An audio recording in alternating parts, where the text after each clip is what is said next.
Notre invité ce soir est le père André-Marie, bénédictin, potier et poète. À la demeure à Croix-Ros, dans la Somme où il réside, il est au service des blessés de la vie qui l'accompagnent en partageant leur existence et il est l'auteur aussi de nombreux ouvrages édités à la demeure. Il est aussi en lien avec le père Pedro à Madagascar, avec qui il travaille. Père André-Marie, eh bien bonsoir. Bonsoir Chantal et puis bonsoir aux auditeurs. Alors, après votre tournée de potier cet été et encore tout à l'heure, voilà, ça continue, travaillant à votre tour et faisant des expositions. Voici avec nous ce soir, sans votre glaise, sans votre tour, mais avec vos mains de potier et votre cœur d'homme pour pétrir nos âmes et les ouvrir à l'amour. Alors, deuxième volet de l'émission, comme l'argile entre les mains du potier ce soir. Depuis notre dernière émission, notre dernière rencontre en tout cas, parce qu'il y a eu cet été aussi, à quoi le petit moine qui ne dort pas la nuit s'est-il donc occupé ? Eh bien d'abord, le mot vacances n'existe pas pour moi parce que je n'ai jamais de ma vie eu une journée de vacances. Et je vais vous dire pourquoi, parce que je suis tous les jours en vacances. Et bien voilà. Tous les jours en me levant le matin, je vais dire il y a du soleil, qu'est-ce que je vais pouvoir faire de beau, qu'est-ce que je vais pouvoir faire sourire aujourd'hui. Ce matin, dans le journal local, dans la ville d'Albert où j'étais, grand titre dans le journal, le père André-Marie, le potier du bon Dieu. Voilà que je suis dans la rue à façonner des pots et les gens traduisent d'eux-mêmes le bon Dieu. Oui. Ça, parce que ça doit déborder de nous, je crois.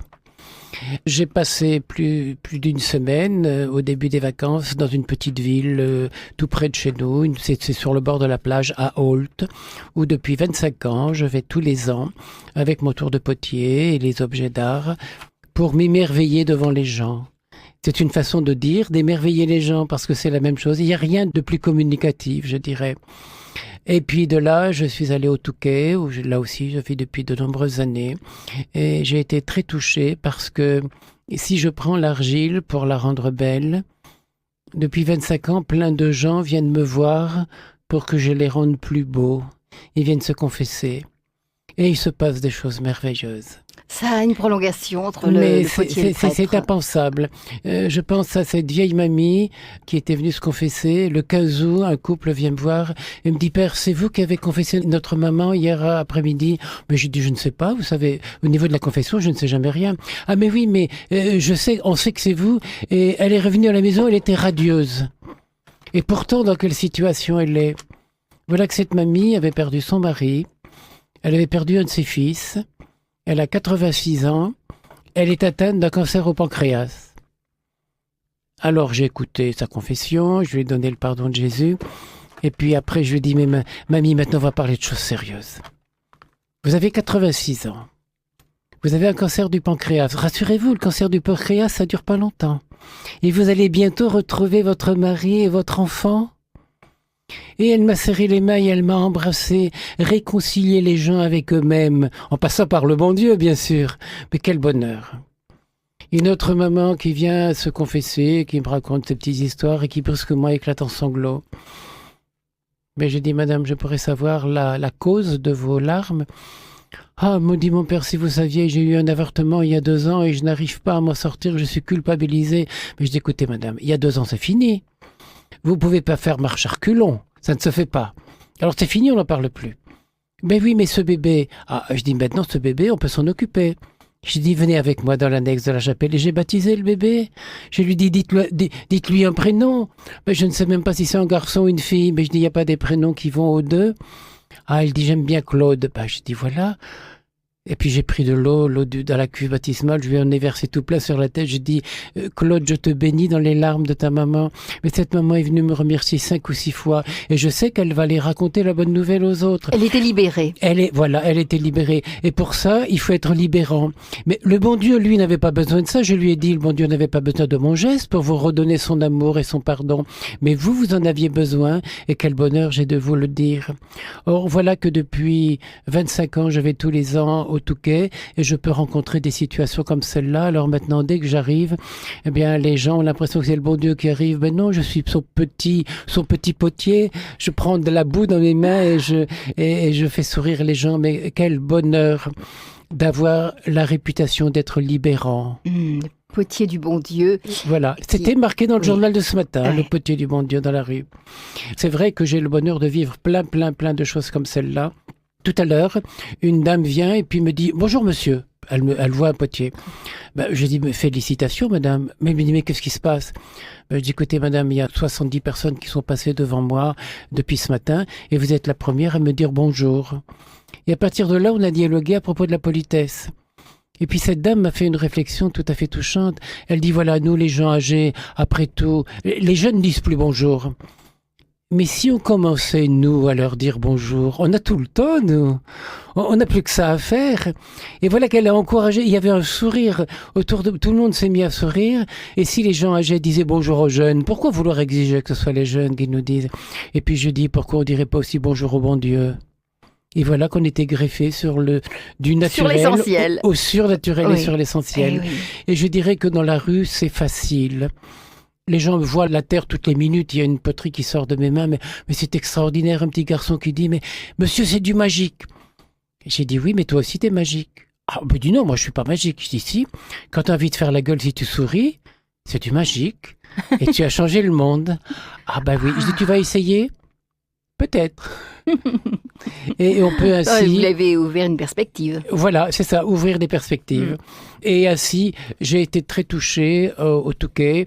Il y a eu l'inauguration de cette grande exposition. Beaucoup de personnels étaient là. Et Monseigneur Noyer, notre ancien évêque d'Amiens, était parmi les gens. Et il a pris la parole comme ça spontanément. Et il a dit aux gens... J'ai toujours rencontré, depuis 40 ans que je connais le Père André-Marie, je l'ai toujours vu souffrant, mal à l'aise, peinant, mal en point, en douleur. Et regardez tout ce qu'il fait. Et ça m'a profondément touché parce que je me suis dit, mais je n'ai pas de force en moi. C'est vrai que je viens de passer pendant 3 semaines de crise épouvantable en souffrant très fort. Mais il y a quelque chose de plus fort que soi. Et c'est ça la foi. Mais quand je suis faible, que je suis fort. Hein, c'est croire qu'il y a une force qui nous dépasse et de l'accueillir et de se laisser aller, de se laisser vivre. Oui. Et à ce moment-là, elle vous pousse, elle porte. vous catapulte de là. Et je crois que c'est ça le sentiment de création. C'est que la création fait que l'artiste est dépassé de beaucoup par ce qu'il fait. Et là, on se laisse créer par les mains du bon Dieu qui nous recrée à chaque instant de cette façon, dans cette faiblesse. Oui. Et cette faiblesse, il faut l'accueillir et l'accueillir. L'accueillir et l'accueillir, c'est ça. Et laisser déborder ce qui vient. En toute humilité, sans chercher à plaire ni à réussir quoi que ce soit, mais simplement être là. Et ça peut se vivre à tous les niveaux. Dans chaque relation qu'on a avec quelqu'un, on peut essayer de laisser la vie déborder, l'amour déborder, le divin déborder, sans étiquette. Il y a un clochard qui venait tous les jours me voir, là, ces jours-ci, et ce matin, il m'a dit... Il est parti, il est revenu, il est parti. Et puis brusquement, comme s'il avait peur de me dire ce qu'il disait, il a dit en s'en allant, toi, t'es le bon Dieu dans la rue. T'es le bon Dieu dans la rue. T'es le bon Dieu dans la rue. Ça fait plaisir à entendre. Et puis, je me sens responsable de l'être. Parce que ces gens-là vont pas dans l'église pour écouter le bon Dieu, mais dans la rue. Donc c'est vous qui allez à leur rencontre. Aller à la rencontre des autres. C'est le bon Dieu qui va à leur rencontre à travers vous. Voilà. Oui. Oui. Et c'est un grand bonheur. Alors, puisque vous étiez cet après-midi encore dans les rues de la ville d'Albert, dans la Somme, hein, c'est ça? Je voudrais quand même ajouter un petit détail, un grand détail. Cet après-midi, Monseigneur Jean-Luc Bouilleret, notre évêque, était là, qui regardait le potier tourner avec une 50aine de prêtres autour de lui. C'était la journée du pèlerinage à Notre-Dame de Brébière, où Monseigneur invite tous les prêtres. Et ils sont venus inaugurer cette exposition que je faisais. D'abord, le président du syndicat d'initiative m'a salué, a salué Monseigneur et a dit un petit mot très très gentil. Et puis s'est avancé un policier qui a montré à Monseigneur sa carte de capitaine de police.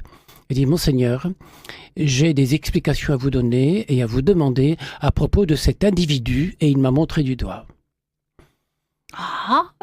Alors, j'ai une photocopie de ce qu'il a dit. Alors, qu'est-ce que vous voulez? Monseigneur, Je vous présente ma carte de capitaine de police et je me vois dans l'obligation de vous demander des comptes et peut-être de vous mettre en garde contre cet individu. » Et il m'a montré du doigt. Première accusation. Sous prétexte de religion, cet individu signe ses livres, ses œuvres d'art, circule dans le monde entier, participe sans cesse à des émissions de radio, notamment à Radio Notre-Dame, Il est bien informé, et le policier, dis ceci donc. sous une fausse identité de Père André-Marie, alors que sur son passeport, il est le dénommé Monsieur Foutrin. Deuxième accusation. Âgé de 72 ans, célibataire et sans enfant, notre enquête a établi qu'il paye des pensions alimentaires à des centaines de petits dans les pays du tiers-monde. Ça, c'est l'allusion à votre participation à l'œuvre du père Pedro Du père Madagascar. Pedro et de partout ailleurs. Troisième accusation. Il n'a ni retraite vieillesse, ni sécurité sociale. Il a donc toute sa vie travaillé au noir, dans la plus grande illégalité et sans être déclaré. Quatrième accusation. Au titre de la guerre d'Algérie, où il soignait illégalement les populations civiles et des individus de l'autre bord, après 3 années d'hôpital, il a été marqué à vie d'une invalidité à 95%. Aussi, nous nous inquiétons gravement de le voir travailler près de 20 heures par jour. Cela s'oppose à la loi des 35 heures par semaine. Cinquième accusation. Après enquête, nous avons prouvé qu'il a accueilli chez lui sans diplôme, sans formation, donc sans aide financière ni subvention spéciale, par milliers des drogués, des sidéens, des alcooliques, des divorcés, des étrangers sans papier. Sixième accusation, qui semble peut-être être la plus grave. La loi punit de 1 700 € d'amende et de 5 ans de prison celui qui favorise, encourage et cache un étranger sans papier. Cet individu se verra un jour ou l'autre gratifié de 900 années de prison et d'interdiction de pratiquer ses activités illégales. 900 années, dites donc. Mais c'est un canular ou quoi? Bien sûr, bien sûr. Septième accusation. Une loi votée par les députés le 21 janvier 2008 interdit le stockage, le transport et l'exportation dans les pays du tiers-monde de médicaments, même non périmés. Pour sauvegarder les finances de nos lobbies pharmaceutiques, la loi exige qu'ils soient détruits. Nous avons appris que, là encore, cet individu enfreint la loi en stockant des centaines de kilos qu'il envoie dans la plus grande illégalité dans les pays du tiers-monde. C'est ça l'amour en liberté. Mais bien sûr. Il y a encore d'autres griefs? Huitième accusation. Après enquête, il l'a d'ailleurs reconnu lui-même, sans pour autant s'en accuser coupable. Il procède à des trafics d'armes. Tiens. Par tonnes, il récupère les shrapnels, le contenu des obus des 2 premières guerres mondiales, qu'il fait fondre, qu'il transforme, soi-disant en œuvres d'art et d'expression religieuse. Et c'est vrai qu'à ces expositions, je présente quantité de vierges à l'enfant, de Christ ressuscité, qui sont faits en faisant fondre les obus de la guerre. Eh ben, c'est la transformation du... Voilà. Et il a ajouté la phrase d'Isaïe qu'il faut transformer les épées en socs de charrue et les lances en faucilles. Ben, il est bien, dites donc, il est biblique, votre policier. 9e accusation. Le père Pedro et cet individu ont été accusés par lettre anonyme à des mairies de la banlieue de Lille de faire partie d'une secte. Pour sa seule défense, il s'est contenté d'expliquer qu'étant tous les deux des bêtes à bon Dieu, ils sont plutôt du style insecte, sans aucun préjudice possible pour la société, puisqu'avec le label reproduction interdite. Enfin, 10e accusation. Ce même père Pedro, en janvier dernier, devant des autorités malgaches et en présence de l'ambassadeur des États-Unis, aurait qualifié cet individu de prophète d'une église qui n'existe pas encore. Aussi, nous le soupçonnons de vouloir être à l'origine d'une nouvelle église destinée à annoncer aux pauvres la bonne nouvelle du salut, aux captifs la délivrance, aux affligés la joie. Écoutez, il est extraordinaire, votre policier, là. Alors, il y a eu des applaudissements, bien sûr, et à ce moment-là, il a pris la voie la plus grave qu'il pouvait trouver. On ne se moque pas impunément de la loi. Aussi, je vous vois, monseigneur, dans l'obligation de vous passer les menottes à l'un et à l'autre. Et il a sorti ses menottes et il nous les a mis. Mais comme l'administration judiciaire n'en a pas encore inventé à 3 mains, étant donné que le bon Dieu est votre complice, je considère le cas de cet individu comme absolument désespéré et irrécupérable. Et je me vois dans l'obligation de vous laisser tous les 3 en liberté surveillée par vos anges gardiens. C'est magnifique. Alors, pouvoir vivre ça dans la rue, et puis pouvoir aussi dire à notre évêque, Monseigneur Bouilleret, il est très difficile de lui dire en public, Monseigneur, moi j'ai fait ça, moi j'ai fait ça, moi j'ai fait ça, mais de prendre un petit Avec peu d'humour, et aussi de s'opposer à ce qui est la monnaie courante de notre société. Parce que dans nos sociétés, on passe pour des élus berlus quand on se met à aimer tout le monde sans condition, à tort et à travers, sans aucune objection. Aimer en liberté, c'est ça l'évangile de Jésus. Ben oui, mais voilà les prophètes. Hein, et puis, par ailleurs, je vous dirais que toutes ces accusations-là, on pourrait très bien me les porter un jour, avec des accusations très graves, et m'amener devant les tribunaux, parce que c'est ça la loi. Il y a à Calais des prêtres qui ont défendu des étrangers et qui se sont retrouvés avec des accusations extrêmement graves. Eh bien, il faut les assumer. Et puis, je dirais que pour moi, il y en a tellement des accusations qu'on pourrait qu'il faut en sourire. Et puis, il y avait dans la rue tout à l'heure les gens qui applaudissaient, les gens qui souriaient, les gens qui étaient heureux. Et Monseigneur qui m'a dit des paroles très touchantes. André-Marie, continue. On continue avec toi. Par ailleurs, je me suis permis aussi de lui dire en particulier, j'ai dit, vous savez, Père, pendant que j'étais au Touquet cet été, j'ai dû à plusieurs reprises envoyer la police, les gendarmes, pour mettre de l'ordre chez moi, parce que des gars se conduisaient comme des bêtes. J'ai dit, vous savez, il y a des gars chez moi qui m'ont pissé dessus, qui m'ont dégobillé au visage, qui m'ont frappé. 9 fois, ils ont voulu me tabasser. Et j'ai dit, Monseigneur, savez-vous qu'il y a des femmes qui ont des bêtes comme ça dans leur lit le soir ? Eh bien, si je continue à vivre ça depuis 40 ans et que je vais continuer à le vivre, c'est pour dire à certaines autorités religieuses, vous n'avez pas le droit d'imposer à une femme de vivre des situations aussi inhumaines, aussi monstrueuses, sinon vous êtes vous-même monstrueux. Et il m'a fait un grand signe de la main, il m'a fait un grand sourire, un grand signe d'acquiescement, mais il faut le vivre pour pouvoir le dire. Sinon, ce serait une accusation. Mais là, dans ma bouche, ça n'est pas du tout une accusation. Vous vivez, vous prenez sur vous aussi. C'est une constatation. Oui. Et l'autre jour, j'ai découvert une chose qui m'a beaucoup, beaucoup touché. Quand je suis revenu de chez moi, après un moment d'absence, alors que j'avais dû faire venir les gendarmes plusieurs fois, les gendarmes étaient là en me demandant d'accueillir un gars que j'ai eu pendant des années, mais qui est vraiment devenu une pauvre épave et qui est violent et qui est méchant et qui est brutal quand il a bu. Et il me demandait de l'accueillir encore en plus. Et voilà que on me dit chez moi, mais tu sais que quand il a bu, il dit plein de choses méchantes contre toi, des choses odieuses. Et à ce moment-là, j'ai senti monter en moi un désir de l'accueillir. Voilà, donner encore plus. Donner encore plus. Mais oui. Ça, c'est pas moi, ça. Non, c'est l'amour ça, du la Seigneur. grâce. Oui. C'est ça la miséricorde. Oui. Mais j'étais heureux de sentir en moi, je me suis presque protégé de ce sentiment-là, mais ça montait en moi comme un grand bonheur. Et si je le prenais quand même, Jean-Claude, parce que je l'ai eu pendant des années, à chaque fois que je me baissais, quand je me baisse, je suis tellement perculé de douleur que je peux pas me relever. Mais il me relevait. Mais il mérite. Alors je lui ai dit, Jean-Claude, dès que tu auras fini ta cure, tu reviendras à la maison. Tu reviendras aimer avec moi. Oui. Eh bien, je suppose que ça va marcher. Mais c'est pas moi qui peux... Non, là, c'est pas de votre force à vous. Ça n'est pas sur... Et il ne faut pas avoir peur d'avoir des échecs dans la vie quand on aime.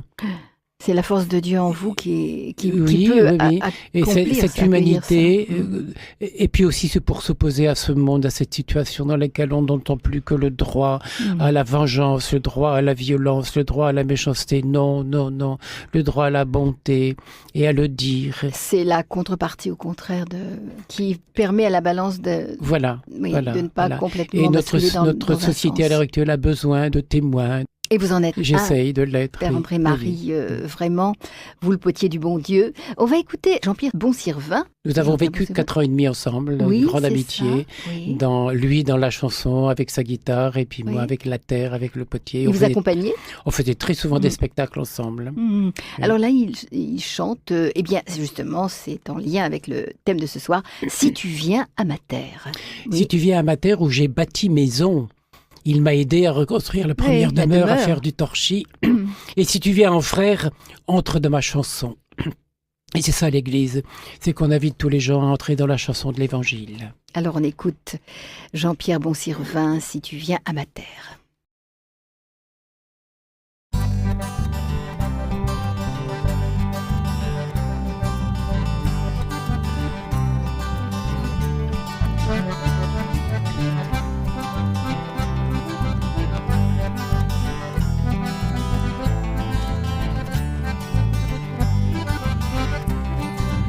Un bouquet de soleil accroché à ma terre et tout le bleu du ciel pour habiller mes rêves. J'ai écrit la chanson que me soufflait le vent. Je bâtirai maison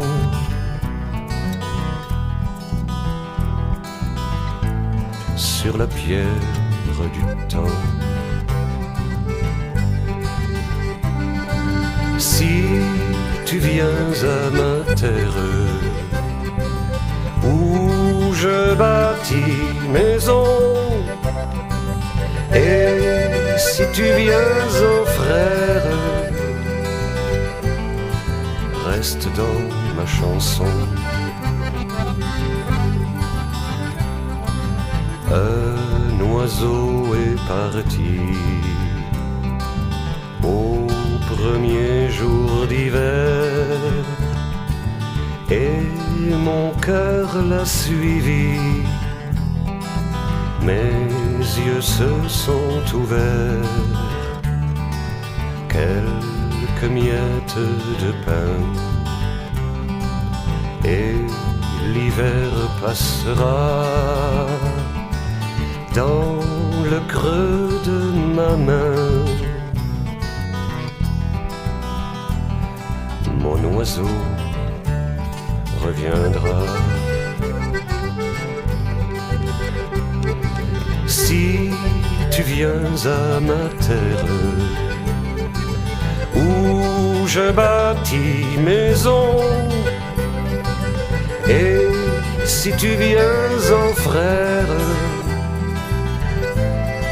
reste dans ma chanson.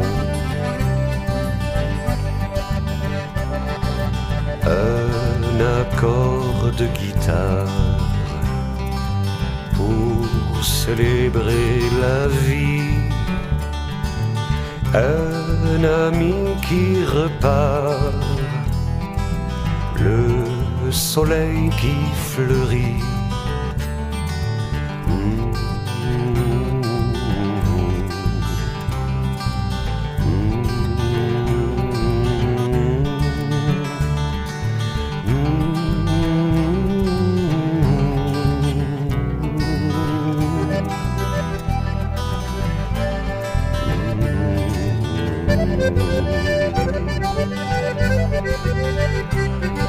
Si tu viens à ma terre où je bâtis maison,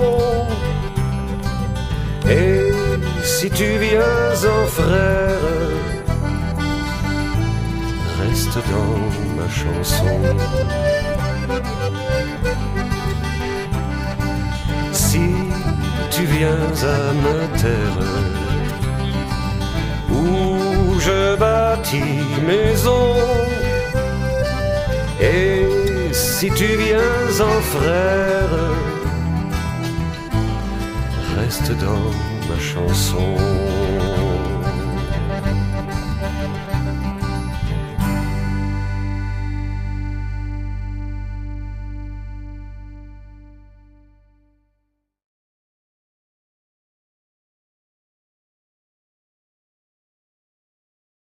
Eh bien, nous allons bénéficier de cette expérience de potier comme l'argile dans la main du potier. Et c'est une expression évidemment très biblique. Justement, puisque vous étiez à Albert, là encore, à votre tour de potier, il s'est passé quelque chose d'original aujourd'hui. Chaque instant est original. Mais quand on crée des créations dans la rue, quand on travaille avec ses mains, ça touche beaucoup, beaucoup les gens. Oui. Aimer, disait l'écrivain Alain, c'est trouver sa richesse hors de soi. Quand on aime l'autre, on fait un bout de chemin vers l'autre.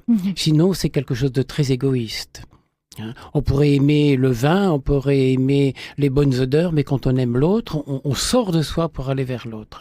En ce sens, l'artiste créateur est un amoureux, mais aussi un pauvre. Devant une toile, quand je peins, devant une masse d'argile que je dois façonner, devant une page vierge dans laquelle je vais créer une calligraphie, devant un tas de briques et de pierres parce que je vais construire un mur, je me sens en un premier temps démuni, anxieux, angoissé et vide. À chaque fois qu'il y a une émission entre nous, je dis mais qu'est-ce que je vais dire aux gens ? Mais il semble que ce vide crée une avidité que l'imagination vient nourrir. Je dis souvent que quand il y a beaucoup de vent, rien ne pousse le vent. Mais là-bas, il y a une dépression et ça aspire l'air. Oui. Le vent est aspiré. Et quand on se sent pauvre, c'est alors qu'on est capable, il y a un aspirateur en nous. Et l'imagination arrive et la création arrive. De là, une image naît qui me lance dans l'avenir. Jusque-là, j'avais peur de moi, j'étais angoissé, qu'est-ce que je vais faire de ça ? Et puis brusquement, je suis lancé. Plus rien alors ne m'arrête. Qu'il soit 2h du matin ou 20h, l'instant d'après, je suis ou bien à mon tour de potier, ou bien à l'atelier de menuiserie, ou devant mes tubes de couleurs. Et alors le jaillissement se fait tout seul, parce que ça n'est plus moi. C'est ce vide qui m'a attiré. C'est une histoire d'amour qui commence, comme une fin qui résonne en éclats de rire ou en besoin d'aimer. Les gestes deviennent simples, naturels, humbles, comme s'ils étaient commandés par un ailleurs, noyés dans le grand œuvre de la création. Il semble en un premier temps que ce soit quelque chose de physique, les gestes, les muscles, les mains, les doigts prennent le pouvoir. Il faut déplacer, agencer la matière. Et l'esprit vient ensuite, qui crée l'équilibre, la structure. L'œuvre semble alors échapper au créateur. L'imagination était lui, l'avidité aussi, mais ce qui vient de naître, en dehors de lui, est comme un enfant sorti de sa mère qui devient un autre qu'elle. Désormais, il est à son service pour l'habiller de beauté, la faire fleurir, la rendre transparence à une autre beauté, avec un B majuscule. Et lorsque l'œuvre sera terminée, comme une poule qui a pondu son œuf, il s'en va picorer ailleurs. L'artisan abandonne à la convoitise d'un éventuel client de passage. Et ça fait mal, ça. C'est difficile pour le potier de s'arracher à non son seulement œuvre. ça, mais avant, il faut qu'il dépose l'objet dans une salle d'exposition et qu'il y colle une étiquette avec un prix. Ça, c'est toujours pour moi douloureux. Tout semble alors s'écrouler. La liberté de créer et la recherche du beau se transforment en un absurde rectangle qu'on appelle un chèque, mimant hypocritement le tableau du peintre avec sa signature en bas à droite.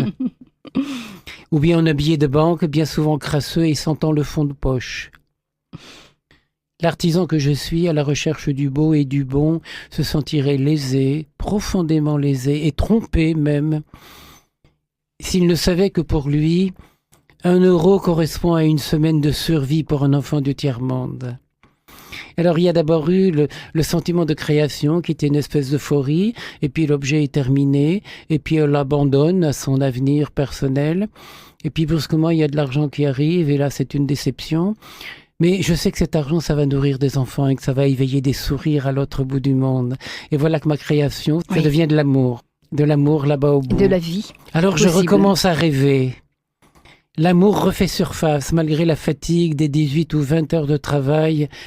Cela semble dérisoire parce que le beau se transforme en euros qui feront des heureux. Faire du beau pour faire du bien devient un sacrifice. Sacrum facere, faire du sacré. Notre évêque me disait tout à l'heure, là, Oui.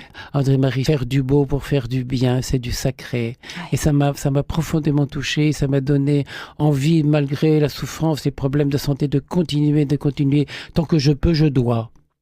Cependant, il semble que notre monde actuel est atteint d'une maladie honteuse, où l'esthétique de la laideur s'éloigne irréversiblement de la recherche du beau, où nous étalent partout des œuvres d'art qui n'ont rien à voir ni avec l'équilibre, ni avec une esthétique, je dirais même avec le beau qui est l'essentiel de la morale. La morale, c'est de rechercher le beau. Trop souvent, c'est du n'importe quoi. Parfois, le monde de l'audiovisuel veut imposer des modes qui font qu'un blue jean ne peut être portable que s'il est délavé, déchiré et rapiécé. Et c'est Sylvie Germain, qui nous a quittés maintenant, non, enfin qui nous entend de là-haut, qui écrivait dans les Échos du silence « Je regrette que ce siècle semble être parvenu au comble du mal, de la barbarie, de l'arrogance et de la bêtise. » Et il n'a pas dit son dernier mot. Le siècle qui vient en rajoutera probablement à profusion. Et c'est la raison pour laquelle je me sens de plus en plus à l'aise à être heureux dans la rue et à travailler et à créer des formes harmonieuses. Quand, au fur et à mesure que la forme prend de l'harmonie et de la beauté, je vois le visage des gens qui en sourient, qui en deviennent beaux.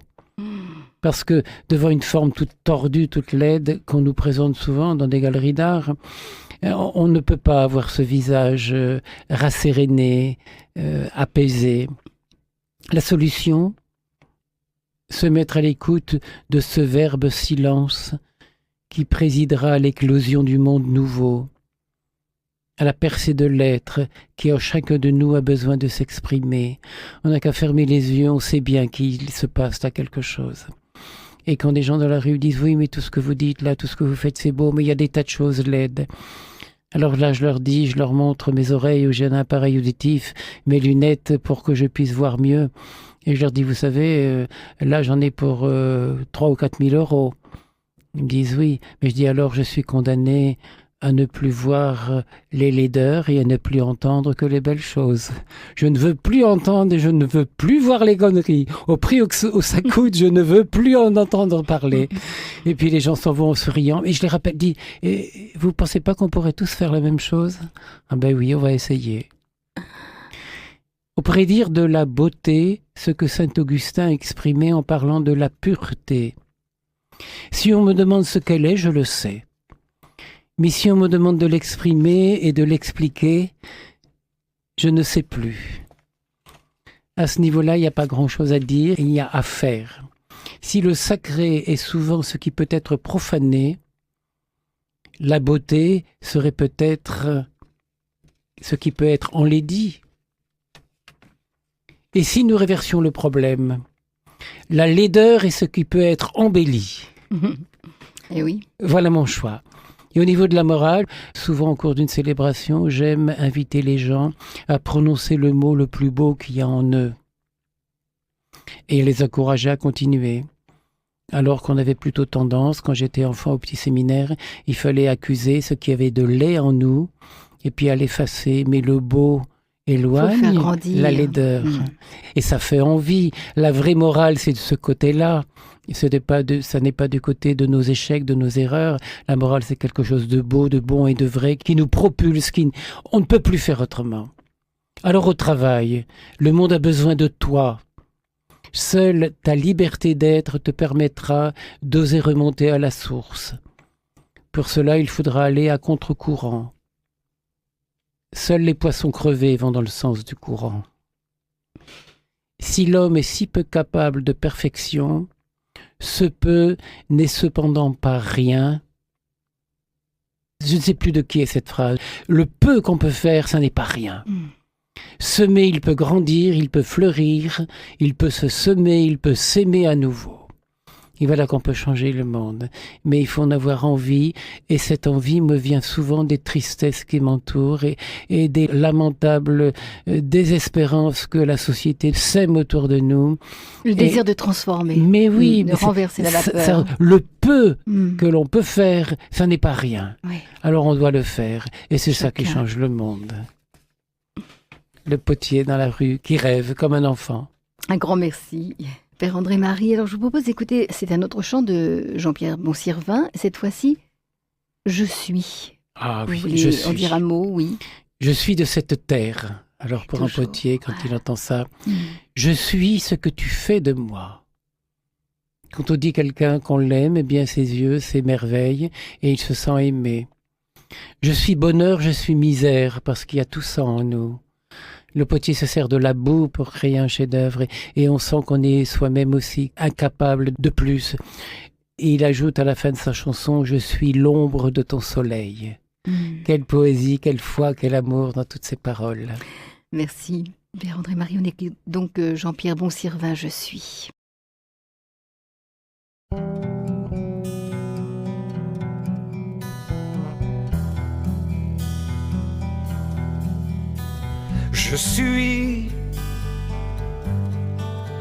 Je suis de cette terre, je suis désert, je suis rivière, je suis la paix, je suis la guerre, je suis bonheur, je suis misère,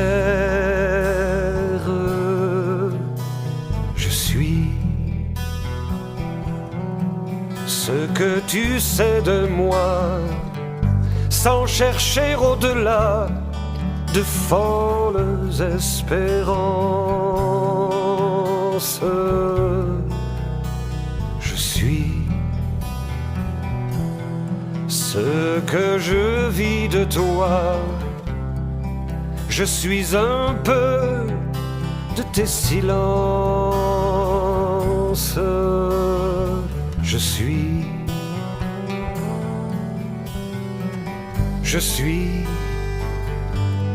suis de cette terre,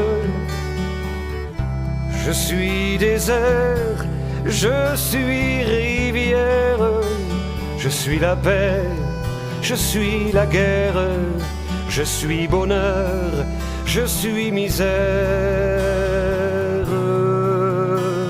je suis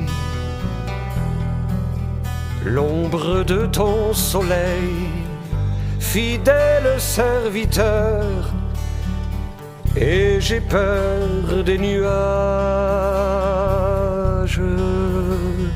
Je suis rêve de tes sommeils, je suis le vent de tes orages.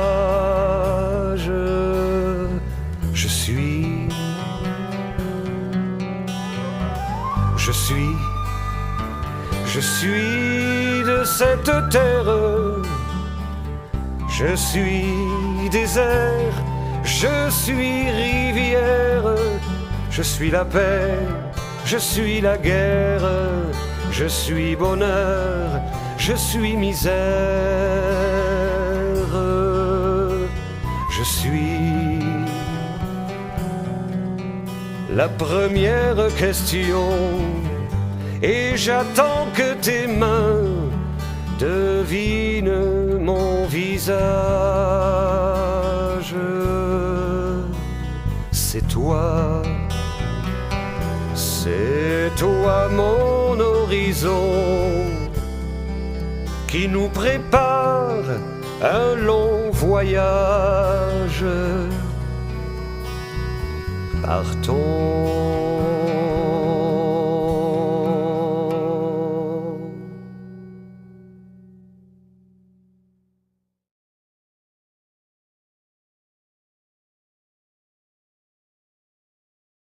Alors on écoute tout de suite Véronique qui est en ligne. Bonsoir Véronique. Bonsoir mon père, bonsoir Chantal. Et bonsoir Véronique. Votre voix si chaleureuse m'a donné le courage de téléphoner. Mais d'abord j'ai été émue quand vous avez dit pendant 3 semaines j'ai pas été bien et je voudrais savoir si il n'y a pas un lien direct entre cette souffrance et puis les âmes que vous alliez sauver en étant un peu plus dehors, un peu plus en contact avec d'autres personnes D'abord, je vais vous dire que si je souffre, si mon corps est complètement usé, je l'ai pas volé, parce que toute ma vie, je ne me suis jamais arrêté le soir que lorsque je ne pouvais plus faire un geste, un effort de plus. Si je pouvais encore tourner un pot de plus, je l'aurais fait. Quand je suis maçon, si je pouvais monter une ligne de briques en plus, je l'aurais fait. Mais j'étais incapable à 10h, 11h, minuit de faire encore un effort de plus. Donc, cette souffrance physique, c'est mon corps qui est usé. Et quand on est des nuits entières à ne pas pouvoir dormir à cause de crises de tétanie, etc., je plains le petit moine à côté de moi qui souffre. Et je le regarde gentiment et je fais comme une espèce de dédoublement. Et puis je lui dis, mais écoute, il n'y a pas quelque chose qui pourrait t'apaiser? Je suis gentil avec lui. Alors ça, c'est la première chose. Deuxièmement, je crois que cette souffrance, on peut l'offrir. On peut aussi la dire aux gens. Et il y a beaucoup de gens qui me disent, mais alors nous, ce qu'on éprouve, c'est rien à côté de ce que vous éprouvez. Alors on peut s'en sortir aussi? Je dis oui, on va essayer ensemble. Et il faut voir ça avec beaucoup d'amour, beaucoup d'humour, beaucoup d'humilité, beaucoup de simplicité. Et puis, ce qui me touche beaucoup aussi, beaucoup, c'est le nombre de gens qui, apprenant que je suis malade, viennent m'apporter des remèdes, viennent m'apporter des tisanes, viennent m'apporter des petits plats. Mais si j'avalais tout ça, mais j'en crève. Mais quel amour il y a là-dedans, de la part de tous ces gens. Alors je les remercie. Je suis quelquefois des petits mensonges pieux en disant que je les ai pris, ces remèdes. C'est pas toujours le cas. Mais je connais un médecin, un thérapeute, un médecin malgache qui vient me faire des massages. Mais le dimanche après-midi, il passe l'après-midi chez moi. Et il soigne aussi les autres qui sont chez moi. Tout ça, c'est de l'amour. Et je crois que la souffrance, on peut la faire déborder de l'autre côté. En tout cas, je remercie tous ces gens qui m'aident à vivre. Voilà, c'est comme ça. Par ailleurs, je pense que quand on éprouve tout ça dans son corps, on peut être à l'écoute des autres qui souffrent.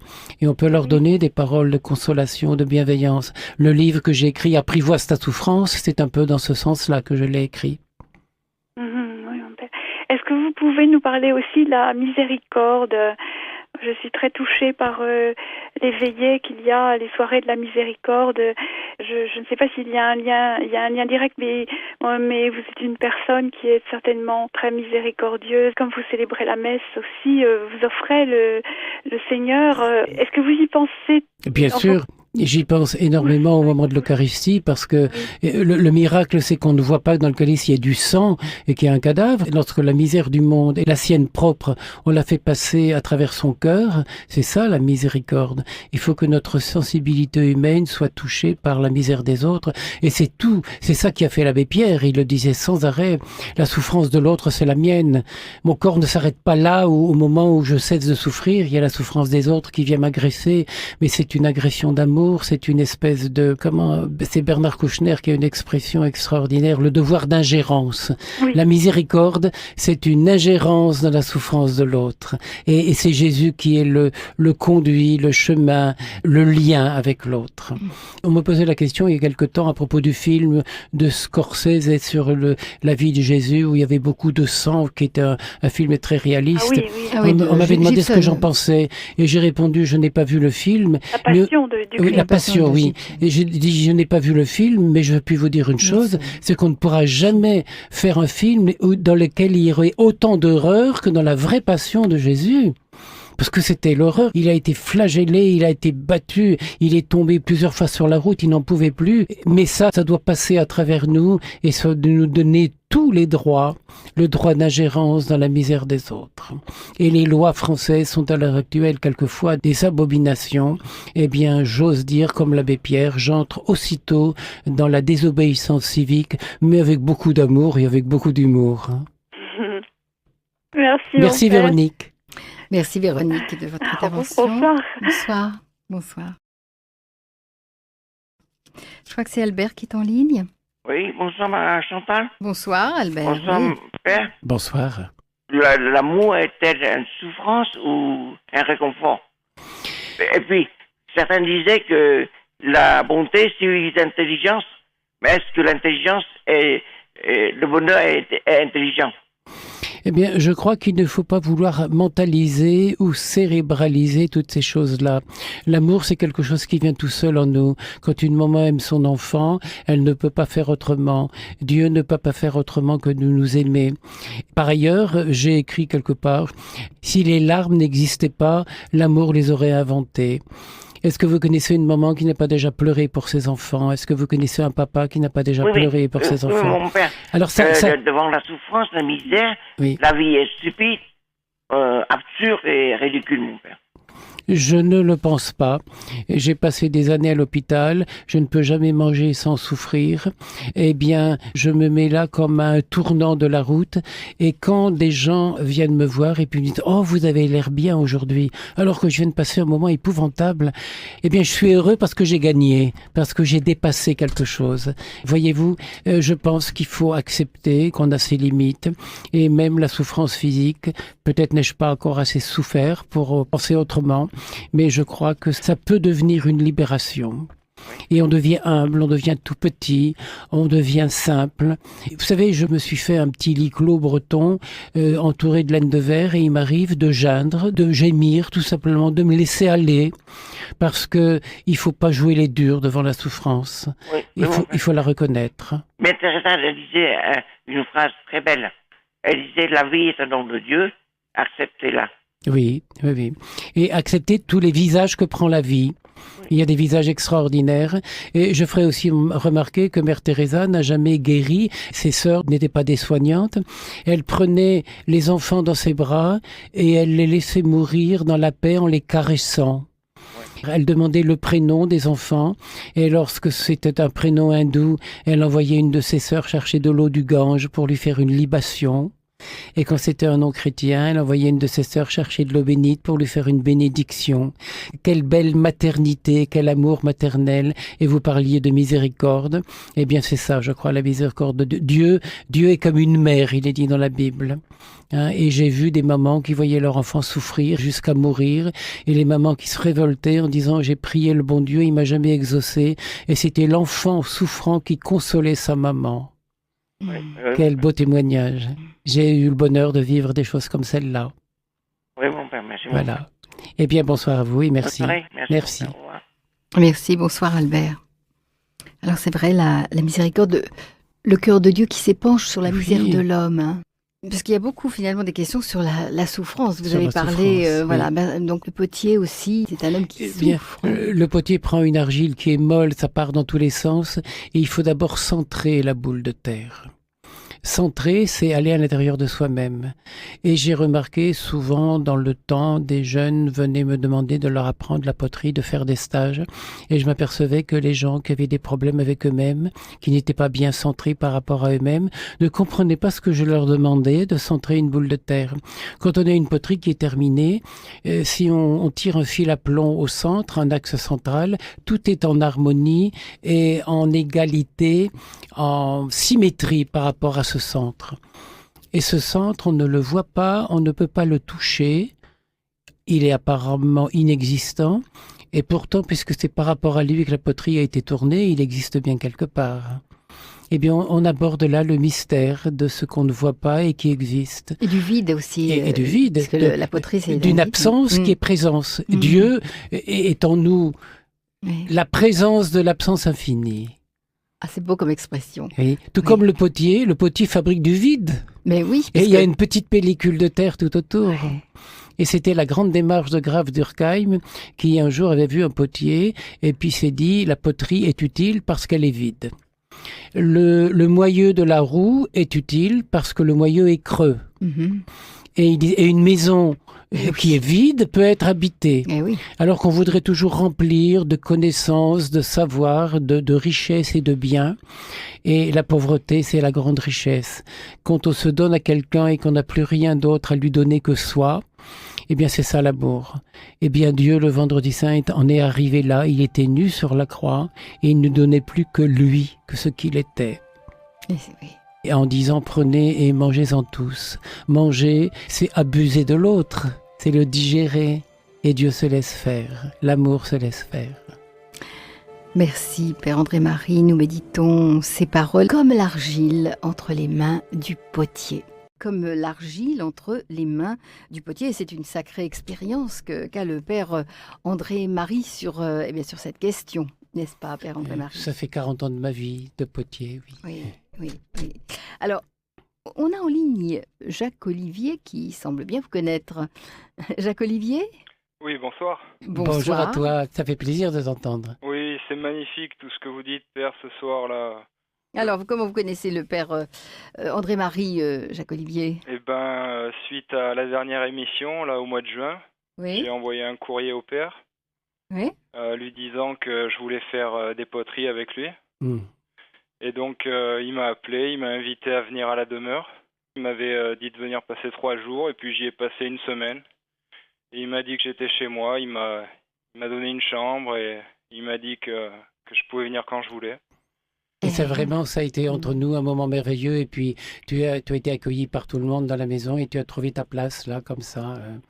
Je dirais aux auditeurs que tu es danseur et que moi, je fais danser l'argile sur mon tour et toi, tu fais danser ton corps. Je t'ai pas encore vu danser, mais tu m'as vu tourner. Alors, ça sera pour la prochaine fois. Ouais. Et donc, voilà, j'y suis allé une semaine en juillet, puis une semaine au mois d'août. Au mois d'août, le Père m'a laissé son tour de potier et c'est un grand honneur que vous me faites, Père. C'est rare que je laisse quelqu'un monter sur mon tour. Il y en a un autre qui peut servir, qui est dans l'atelier, mais là, dans la salle à manger, tu étais sur mon tour et puis j'ai été heureux de te voir t'émerveiller et les pièces que tu as tournées, eh bien, elles sont en train de sécher, on les fera cuire. Ouais, pas de problème. Je reviendrai fin septembre probablement pour perfectionner ma technique et je compte bien apprendre le métier de potier. Et puis voilà, un gros merci à vous et puis je bois vos paroles, c'est magnifique tout ce que vous dites. Et continue à s'émerveiller ensemble de ce qui peut se faire. Ouais, super. Merci, Père. Tout à l'heure, d'ailleurs, je parlerai des poires que tu m'as fait cuire un soir. Ah, excellent. À tout à l'heure. Super. Allez, je vous embrasse beaucoup. Hein. Merci. Merci. Allez, salut. Salut, merci Jacques-Olivier de ce témoignage. Comment le petit moine qui ne dort pas la nuit, Père André-Marie, ce qui est votre cas, le cas du petit moine, eh bien, conçoit-il son métier, entre guillemets, de potier? J'ai laissé traîner chez moi ces textes-là que j'avais écrits. Et puis quelqu'un, à côté du petit moine qui ne dort pas la nuit, le titre du texte a écrit Nunch. Ça m'a beaucoup touché. Nunch, c'est le nom que mon papa me donnait. Ça veut dire mon petit loup, mon petit chien. Mon papa, chéri, m'appelait Nunch. Et ce petit moine qui ne dort pas la nuit, ce personnage que j'ai imaginé pour lui faire dire les choses les plus tendres qu'il y a en moi, c'est un peu le petit Nunch là de mon votre enfance. papa. La nuit, il lui revenait à l'esprit les longues heures de la journée où il avait donné forme à la terre.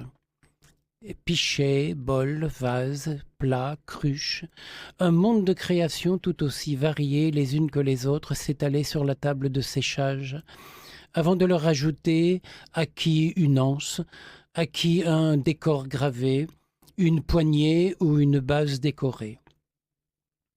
Toutes avaient des formes différentes.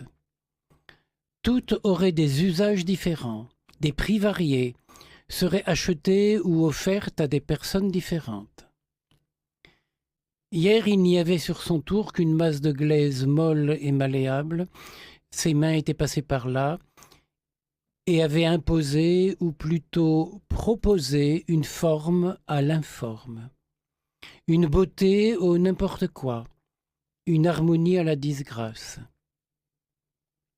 Et si sa vie de moine, et de moine qui dort si peu la nuit, consistait à proposer à la nature de l'homme une humanité un peu plus harmonieuse. Il avait le temps, la nuit, sans jamais rien imposer, comme il le faisait avec l'argile, de pardonner à toutes les laideurs. Toute la journée, il avait tenté de donner un galbe harmonieux à la terre, harmonie entre la taille de l'anse et celle du pichet, entre le ventre du vase, le col et la base. Créer une harmonie devenait pour lui une démarche analogue à celle du pardon. Lorsqu'il passait des après-midi à confesser, son seul souci, et aussi sa plus grande joie, était de réconcilier chez ses frères l'humain et le divin, et de les remettre en harmonie avec eux-mêmes, de les réinsérer dans une atmosphère de gratitude à la vie. J'ajoute que lorsque je suis au Touquet ou ailleurs et que je suis assis à mon tour de potier et que les gens me demandent d'aller à l'église pour les confesser, parce que c'est toujours devant l'église que j'installe mon tour de potier, c'est pour moi la même démarche, l'un et l'autre, se remettre en beauté avec l'amour. Toutes ces poteries étaient creuses. Toutes avaient ce vide qu'entourait une mince pellicule de terre. Si son métier de potier consistait à donner une structure au vide et à l'harmoniser avec le plein, sa vocation de moine consistait à y vider les consciences pour laisser place et faire cohabiter l'humain et le divin, la matière et l'esprit, le yin et le yang, la lumière et la pénombre. Bien sûr, il savait que l'autre, le feu qui montait à plus de 1000 degrés, était nécessaire pour fixer à jamais la forme, la cristallisation de l'émail, l'irisation finale de la couleur. De là découlait naturellement pour lui la certitude que l'autre, avec un A majuscule, le divin, était nécessaire à la naissance et à l'apparition d'une vie intérieure au creux de l'être, d'une gratitude à la vie, d'un épanouissement harmonieux en chemin de complétude. Sa vie de potier consistait à mettre en relation les pires ennemis naturels, les opposants les plus terribles que sont le feu, l'eau, la terre et l'air. À l'état libre, dans la nature, l'eau éteint le feu. Le feu détruit et incendie la terre, qui parfois est inondée et détruite par l'eau. Et lui, par son travail de potier, réconciliait ses ennemis et leur permettait de devenir chefs-d'œuvre. Pourquoi ne pourrait-il pas, la nuit, réconcilier dans son cœur la haine des hommes, leur opposition et leur jalousie? Alors que, assis à son tour de potier, d'un simple mouvement des doigts, il faisait passer la terre d'une forme à une autre, chacune disparaissant pour réapparaître différente. D'allongée, elle se dressait en cylindre, de masse lourde et fermée, elle se creusait en allongement de fines parois. C'était pourtant la même argile, le même poids de terre, le même nombre de molécules de glaise qui de forme en forme évoluaient jusqu'à se stabiliser en celle que le potier avait choisie. Il en était de même pour lui.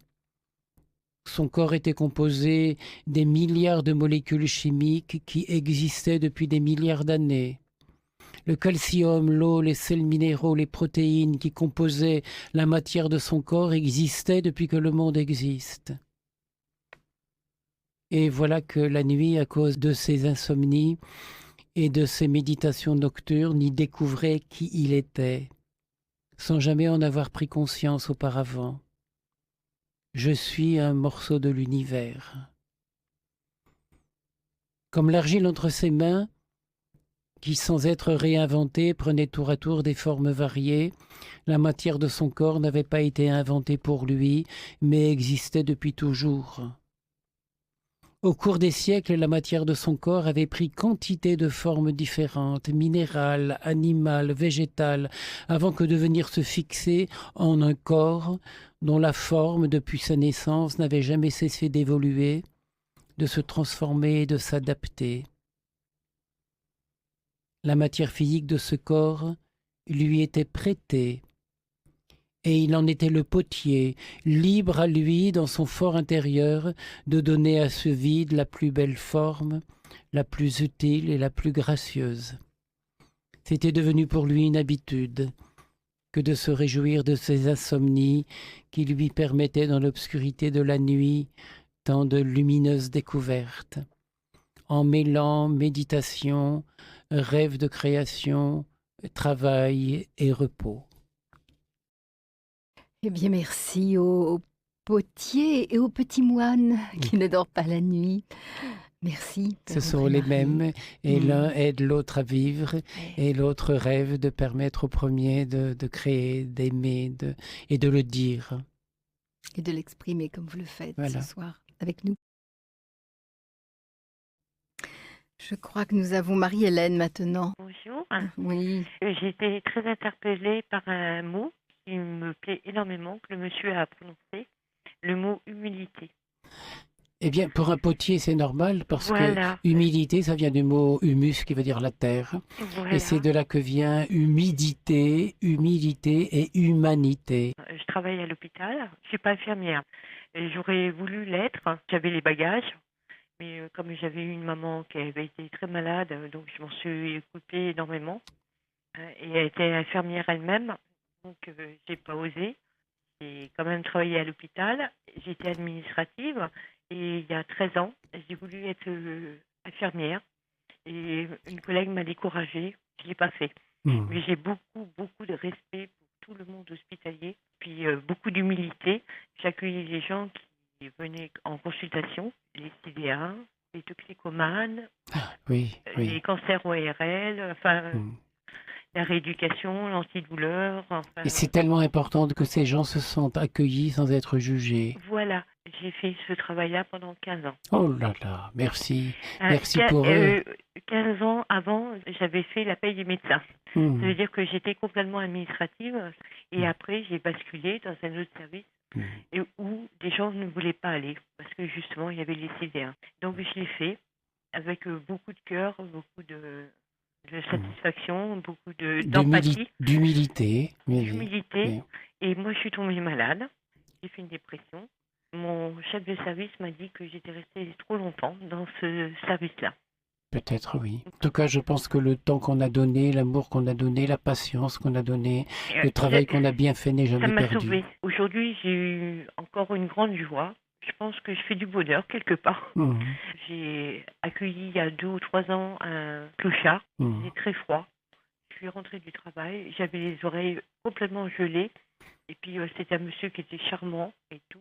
Et je lui ai demandé ce qu'il voulait. Il m'a dit, j'aimerais bien avoir de la viande, mais cuite. Ah, Donc, oui. je l'ai invité à la maison. Il a été charmant. Voilà. Je me suis aperçue qu'il était alcoolisé le matin, parce qu'il était sous manque. Donc, je m'en étais pas aperçue. Mais bon, je l'ai rendu heureux. 3 mois après, il est mort.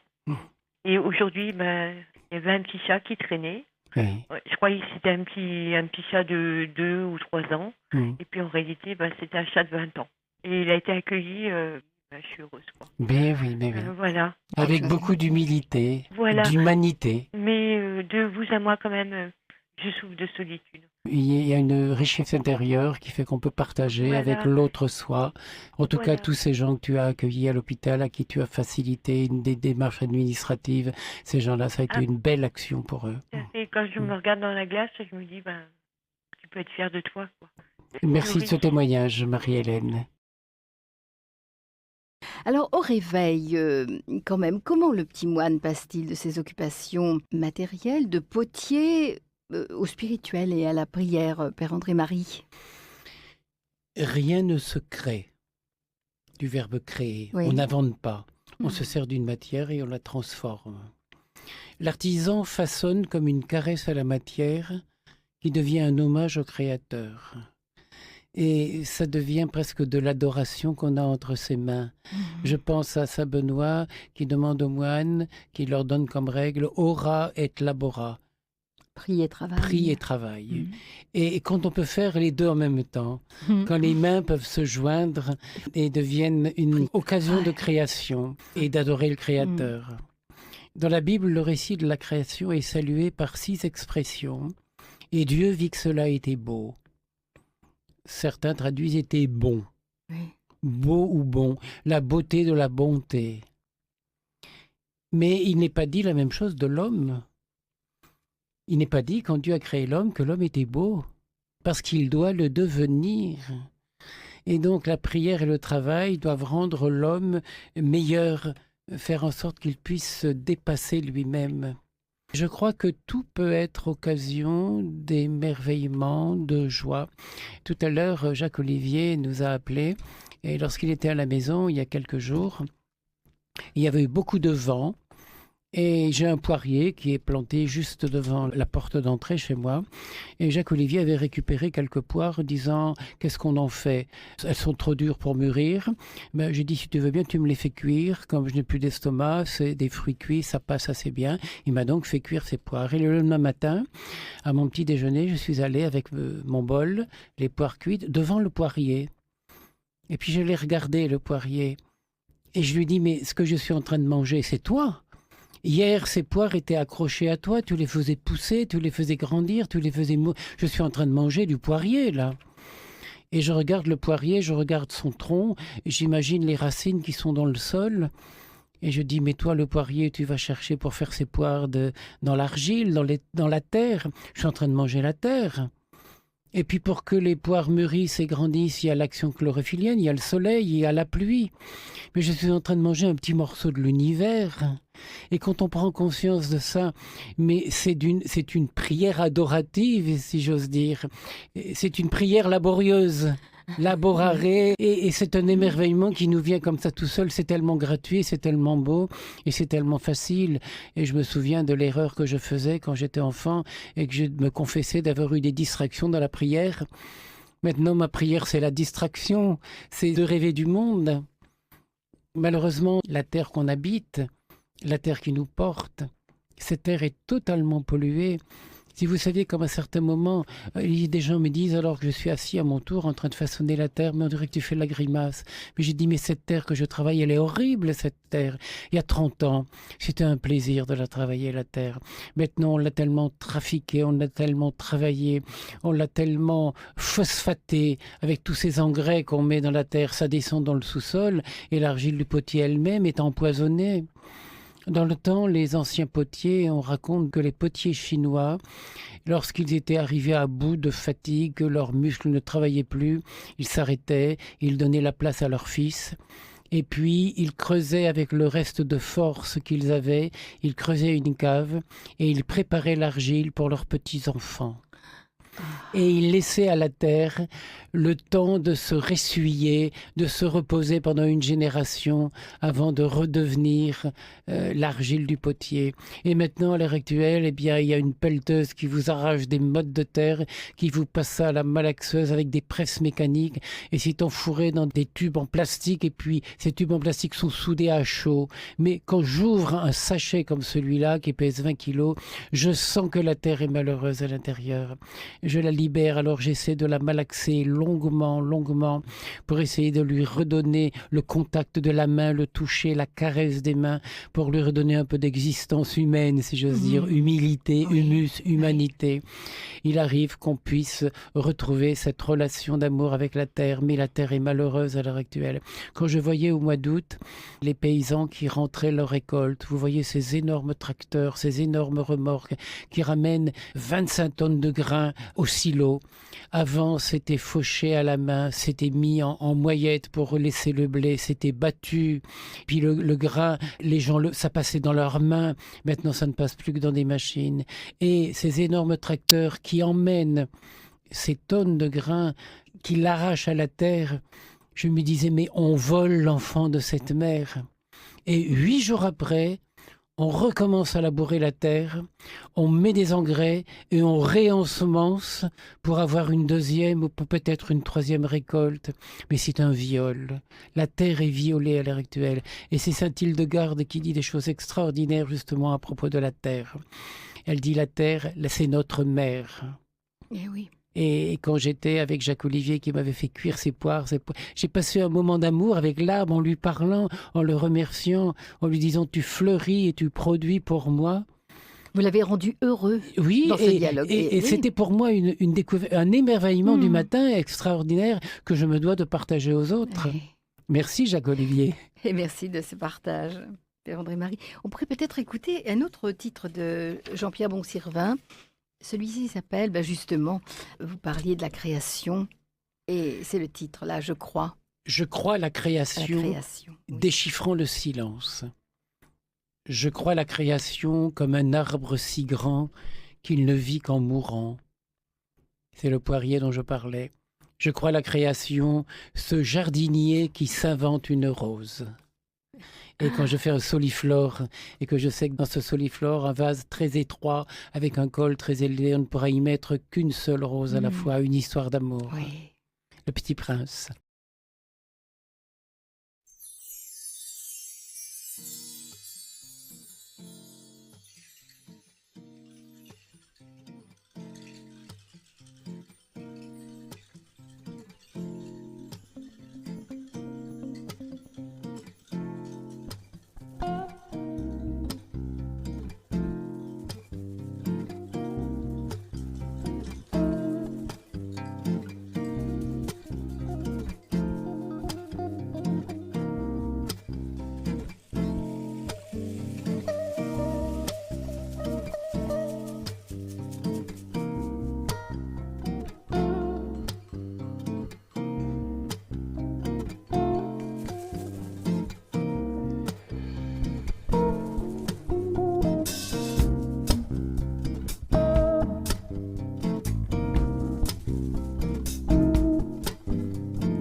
Je crois la création.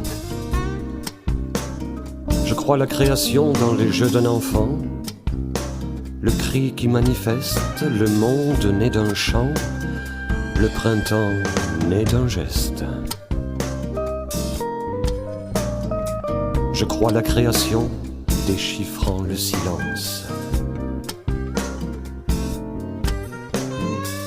Je crois la création, enfant de la douleur, déchirure du ventre, l'orage des couleurs, j'entends la mort qui rentre.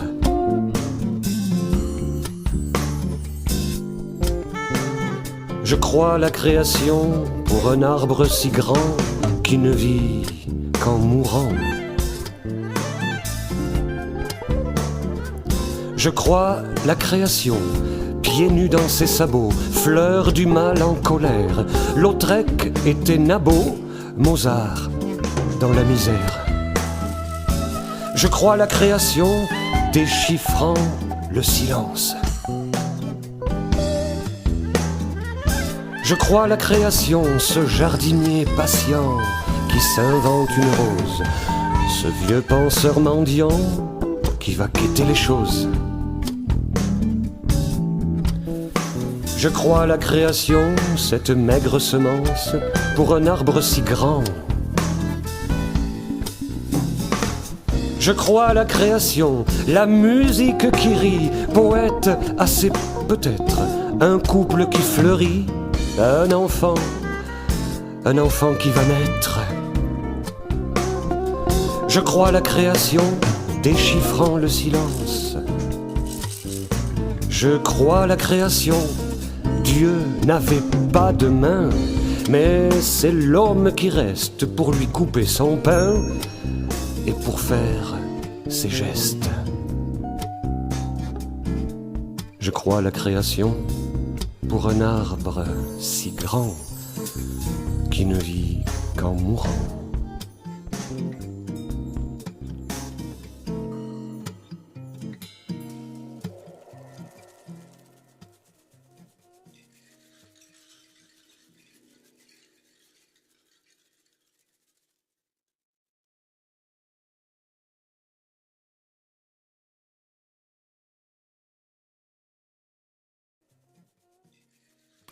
Voilà, c'était Jean-Pierre Bonsirvin, je crois, à la création. Oui, Père André Marie, c'est vrai que vous avez fait une émission sur le jardin de mon père. Alors, dans le jardin de mon père, vous nous avez parlé de la terre de votre enfance. Vous nous parlez de la terre, du potier, et vous parcourez la terre pour calmer la faim dans le monde. Alors, c'est quoi pour vous la terre ? Je dirais comme ça spontanément, la terre c'est ma mère. Et ma mère, ma petite maman, m'a porté pendant 9 mois, m'a nourri pendant quelques mois. La terre me porte depuis 72 ans et me nourrit depuis 72 ans. Et j'attends tout d'elle. La terre, c'est ma mère. Et c'est aussi mon amante, celle que je séduis et qui se laisse séduire, celle que j'aime. Et c'est celle qui me permet de nourrir des milliers d'enfants partout dans le monde. C'est mon entremetteuse de la misère. Je veux raconter l'histoire de ce poirier, de cette poire. Mais voilà la terre, elle est accrochée à moi. Et la terre, dans le temps, on la respectait. Il y avait des fêtes religieuses, il y avait la fête des rogations, il y avait la fête des semailles, on allait bénir la terre. Maintenant, on n'a plus le temps, on a oublié tout ça. Et je pense à cette grande abbesse du XIIe siècle, Sainte Hildegarde, que d'ailleurs le pape Jean-Paul II avait citée comme étant une grande sainte et une grande savante, et qui disait « La terre est aussi une mère, elle enfante tout ce qui est naturel. Rien de ce que je vois, de ce que je touche, de ce que je mange, de ce qui m'habille, qui ne vienne de la terre. » Et déjà au XIIe siècle, elle disait « Notre mère, la terre, est en train de mourir. » Déjà au XIIe siècle. Et maintenant, avec une accélération incroyable, quand on pense qu'on mange des légumes et des fruits qui n'ont même pas connu la terre, leur mère, les racines sont dans du polyester et on pulvérise dessus des engrais. C'est un crime contre notre mère, c'est un crime contre l'humanité. On bouffe n'importe quoi. Bah oui. Parce que ça rapporte davantage. Alors que lorsqu'on a la chance, comme moi, d'avoir un jardin, de cultiver des fleurs, d'avoir les mains salies par la terre ça n'est pas sale d'ailleurs. J'ai été étonné au cours de mon dernier voyage à Madagascar de voir que là-bas, on vend au marché, on pose un journal par terre et sur ce journal, on met des fruits et des légumes. On vend des cacahuètes posées à même le sol. On vend du fromage posé à même le sol. C'est parce qu'ils n'ont pas, eux, la notion que la terre, c'est sale. Avec nos lois d'hygiène sociale, on salit tout, on rend tout cause de salissure, mais la terre, ça n'est pas sale.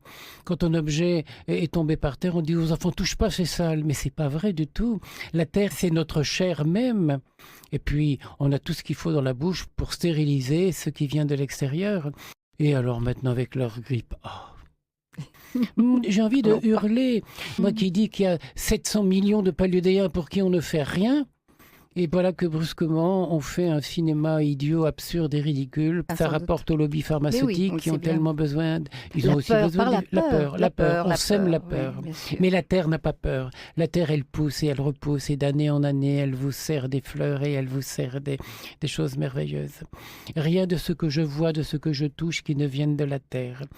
Mais quand on pense à ces catastrophes comme Bhopal, Tchernobyl, et puis tout près de nous, une catastrophe énorme dont on n'a pratiquement pas parlé, le Rhin qui est complètement pollué.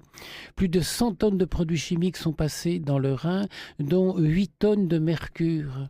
C'est le poison le plus épouvantable, le mercure. Les poissons sont empoisonnés, malheureusement ils ne crèvent pas.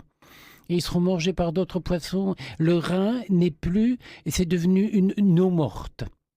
Et elle traverse la France et elle va se jeter dans la mer et elle jette du poison dans la mer. La terre est une mer en perdition. Alors je l'aime encore plus, je la plains et je voudrais la câliner davantage encore. Et la terre, c'est ce qui me donne le bonheur de travailler avec mes mains nues. L'autre jour, on a fait venir un assureur et il a vu les machines qu'il y avait chez moi. Il m'avait dit, mais vous savez, mon père, pour travailler avec la scie, il faut absolument que vous ayez des gants et des protections mécaniques. J'ai eu envie de l'injurier. Je lui dis, monsieur, je suis incapable de travailler avec des gants, tenir un petit morceau de bois, sans me foutre les bois en l'air dans les 5 minutes qui suivent. Et les assurances exigent qu'on ait des gants. Mais ce sont des gens qui n'ont jamais travaillé de leurs mains, qui sont des incapables et des imbéciles. Et ce sont des assureurs. Je ne citerai pas l'assurance, mais c'est vraiment impensable. Ce monsieur a haussé les bras et puis il m'a dit, chut, n'insistez pas. Mais on provoque l'accident dans ce cas-là. On a un geste sûr avec ses mains, on sent, on ressent, on touche. Et même le froid que fait la lame quand elle vibre, on la ressent avec ses doigts. Si on a des gants, on ne ressent rien. Vos doigts seront coupés sans qu'on s'en rende compte. Mon Dieu, que c'est loin de la vie. Et ce que je pense de la terre, c'est que c'est ma mère. Et un jour, elle m'enfermera. Et je viens d'elle et je vais vers elle. Merveilleuse mère, merveilleuse terre. Merci, Père André-Marie. On va écouter encore une fois Jean-Pierre Bon-Sirvin. Attends un peu la vie, c'est le titre. C'est justement, c'est très mystérieux. La vie prend parfois de curieux raccourcis qui changent les déserts en fontaines. Attends un peu la vie. Et puis c'est la terre à qui on dit attends, attends, je suis là, tu me portes, je te travaille, je te façonne. C'est l'amour qui continue. Attends un peu la vie. Merci. C'est la maman qui attend 9 mois pour voir cette petite merveille naître.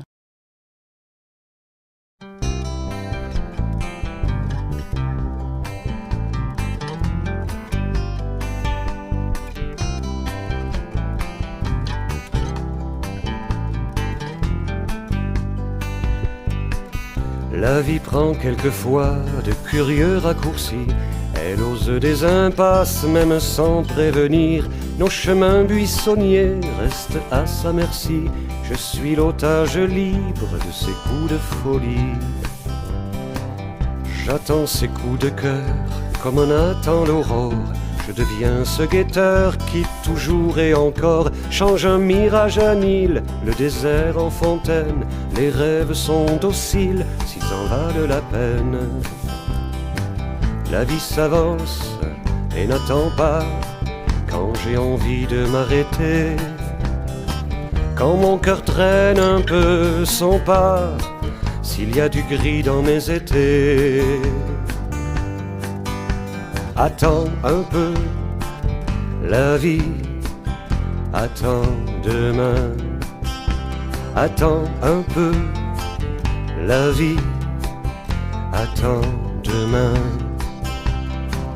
Si je suis là debout et si j'avance encore, je ne vois pas le bout du quai le long du port. Les brumes sont acides et le soleil est froid. Je ne sais qui décide et qui en a le droit. La vie s'avance et n'attend pas quand j'ai envie de m'arrêter. Quand mon cœur traîne un peu son pas, s'il y a du gris dans mes étés.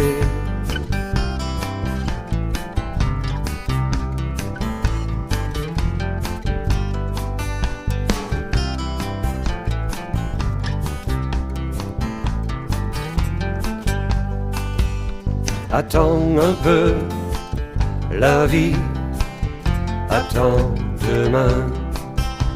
Attends un peu, la vie attends demain.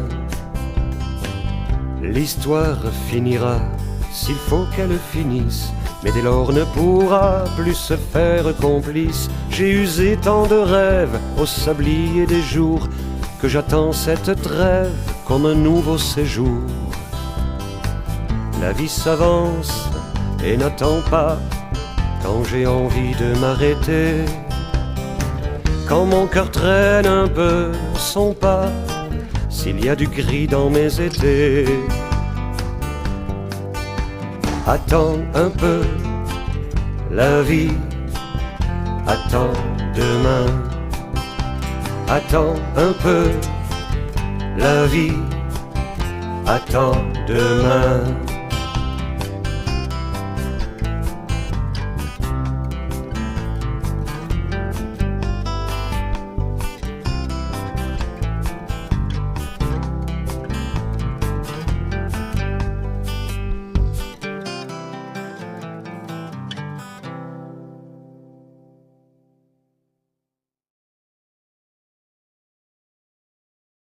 Voilà Jean-Pierre Bon-Sirvin, qui était, vous me disiez, Père André-Marie, le guitariste de Raymond Faux. Pendant des années et des années, Oui. et il a accompagné Raymond, je peux dire, dans tous les pays du monde, en Afrique, partout, et combien d'églises ont entendu sa guitare, et puis un jour il s'est mis à chanter lui-même, et puis Raymond l'a poussé, et puis il s'est mis à chanter. Et Voilà, mais ça donne de très un bons résultat résultats. tellement pour chaud au cœur. Oui, pour notre Et, bonheur, et notre joie. Jean-Pierre sait tourner la terre et il a travaillé à la maison et il a un voisin qui est potier aussi près de chez lui, mais il sait ce que c'est que de tourner, de façonner, de créer. Il faudra qu'il vienne un jour. Oui, Ah. oui, avec plaisir. Alors, on a Elisabeth en ligne. Elisabeth. Oui, Bonsoir. Oui, bonsoir. Bonsoir, Père André-Marie, bonsoir Chantal. Je suis une fidèle de Radio Notre-Dame dès le début, mais c'est bien la première fois que j'appelle. Mais je dois dire un grand merci au Père André-Marie. Je suis passée il y a une douzaine d'années chez lui. J'avais pas beaucoup de temps, mais j'étais vraiment émue déjà par son exposition de tous ces objets. Je suis d'origine allemande et penser à ça servi à tuer des jeunes gens de mon pays et de la France, dont je suis maintenant depuis plus que 50 ans.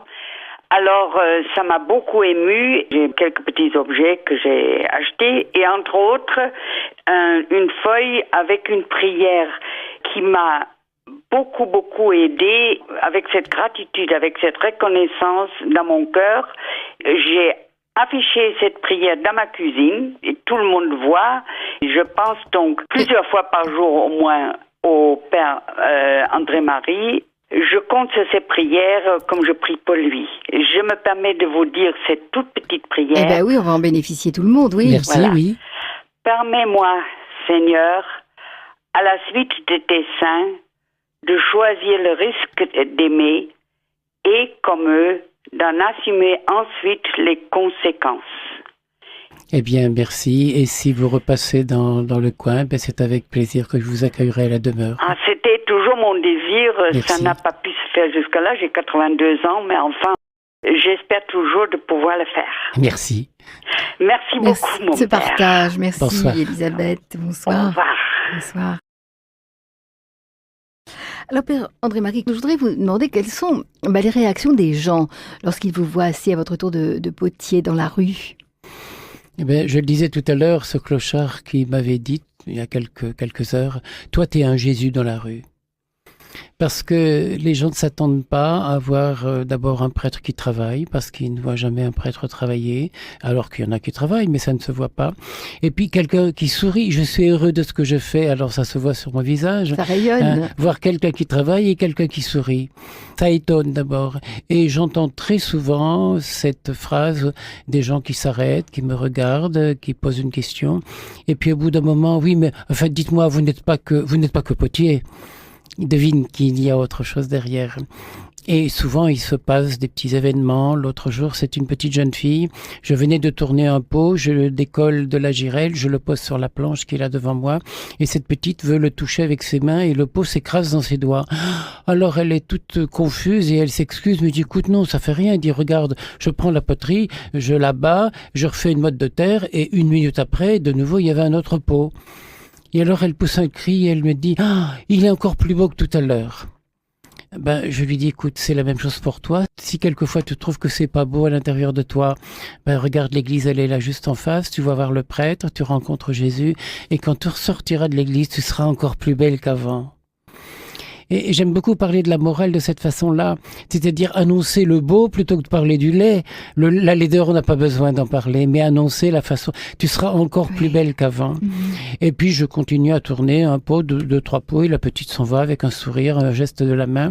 Et au moment où je descends de mon tour, il y a un monsieur qui fait semblant de me bousculer, je sens qu'il passe près de moi, qui se frotte à moi, et puis qui me lisse tout doucement, dites donc mon père, votre histoire avec la gamine, c'est vrai pour moi aussi ? Alors je le regarde un instant et je vois son visage sourire, mais je dis oui monsieur, si vous voulez, on rentre dans l'église. Et on est entré dans l'église et puis cet homme me dit voilà, je suis en vacances, j'ai encore 1 semaine de vacances et je reprends mon travail pour 1 mois et je pars à la retraite. J'aimerais tellement que, comme ce que vous avez dit à la petite, ma vie soit encore plus belle qu'avant. Alors qu'est-ce que je peux faire ? Et voilà qu'il a fait sa révision de vie. Et c'était né comme ça l'envie d'être plus beau qu'avant, dans la rue, sans vouloir, avec l'argile qui fleurit entre mes mains et que je laisse faire et qui se laisse faire et tous les dialogues qu'on peut avoir avec ces gens.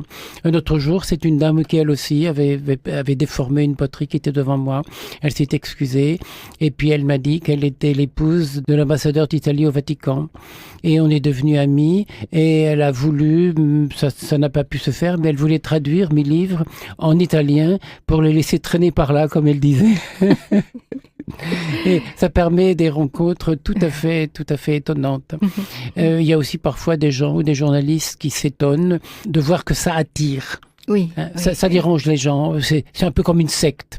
Je dis écoutez, restez là, vous allez bien voir. Un jour, un couple de personnes âgées a fait un don pour le Père Pedro et on m'a dit on va vous dire pourquoi on a fait ce don. On est venu avant-hier, on vous a regardé, on était loin mais on n'a pas entendu ce que vous disiez.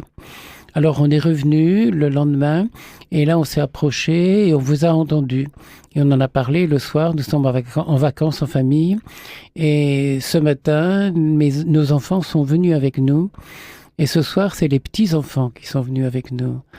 Alors on vous remercie beaucoup. Un autre jour, j'étais à Megève, il y avait un groupe de Maghrébins, il y a des familles maghrébines qui ont les moyens, qui viennent des princes d'Arabie Saoudite et qui ont acheté les plus beaux chalets de la montagne. Et toute une troupe qui s'avançait, merveilleusement habillée, des vêtements en soie, vert foncé, je me souviens. Et puis regarde la salle d'exposition, passe devant le potier, lui salue de la tête et rentre dans la salle d'exposition et voyant qu'il y avait des crises, des vierges, il se retire gentiment avec un geste de respect pour moi. Et un petit bonhomme, un petit garçon qui les accompagnait, les suivait. Alors j'ai voulu les interpeller, alors je m'adresse au petit. Je lui dis, t'as déjà vu un potier qui tourne un pot pour toi ? Il dit, non monsieur. Je lui demande à tes parents si tu peux rester regarder. Et il va dire un mot à ses parents et la famille assiste. Et je tourne un grand saladier pour le petit. Un saladier que j'ai fait très très fin. Et donc je le prends en main pour le lui donner, mais tout tremblait, ça partait dans tous les sens. Je dis, tu vois, je peux pas te le donner, le saladier, mais je vais te le donner quand même, tu vas voir. Alors j'ai battu la terre, je l'ai remis sur la girelle et j'ai tourné un tout petit pot de rien du tout. Et je dis, tu vois, dans le petit pot, eh bien il y a eu le grand saladier. Tout comme en toi, il y a Yarmukalla, Dieu, le grand Dieu de l'univers, il est en toi. Et le petit était émerveillé, et voilà que tous les Maghrébins qui étaient là sont mis à applaudir, et puis les bons chrétiens qui étaient là autour, ont applaudi tout aussi. Et cette famille est rentrée dans la salle d'exposition et a lu des textes que j'écrivais, et ils en ont acheté 36. Et ça m'a beaucoup réjoui parce que je me suis dit, ces textes sont catholiques, ils sont universels. Ils sont pas cathos, ils sont pas les textes de moines catholiques, apostoliques et romains, c'est des textes d'amour comme ce que cette dame vient de lire tout à l'heure. L'amour est universel. Voilà. Et ils m'ont beaucoup remercié et moi je les ai remerciés, ça m'a beaucoup encouragé. Mais c'était ce petit bonhomme et depuis l'idée de faire un petit pot de rien du tout. Du tout. Parce qu'en nous, il y a le divin, un petit bout de divin qui est un tout du grand divin. Un grand merci, Père André-Marie. Voilà, nous sommes arrivés à la fin de cette émission. Et je me rends compte qu'il faudrait faire une troisième émission pour que le petit puisse tout raconter. Oui, parce qu'il en a tellement à nous dire. Mais ça viendra. Merci, un grand merci.